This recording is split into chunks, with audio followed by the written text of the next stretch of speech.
શ્રાવણ મહિનો ચાલી રહ્યો છે તો આજે આપણે મસ્ત મજાના ફરાળી ક્રિસ્પી વોફલ અને ચટણી બનાવીએ.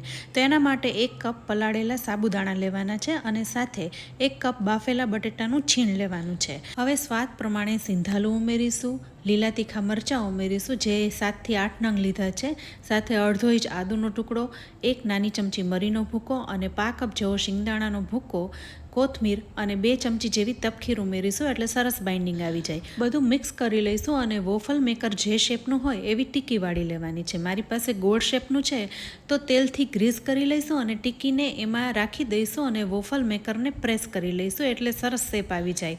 હવે આ વોફલ કૂક થઈ જાય ને પછી જ વોફલ મેકરને ઓપન કરવાનું તો એકદમ સરસ ક્રિસ્પી વોફલ તૈયાર થઈ જશે. સાથે ફરાળી ચટણી પણ બનાવીશું તો અડધો કપ કોથમીર લઈશું, સાથે લીલા તીખા મરચાં, આદુ, શિંગદાણાનો પાવડર, ખાંડ, લીંબુ અને થોડું એવું ઠંડુ પાણી ઉમેરીશું એટલે ચટણીનો કલર એકદમ લીલો રહે. ચટણી તૈયાર થઈ ગઈ છે તો ગરમા ગરમ વોફલ સાથે પીરસી લઈશું.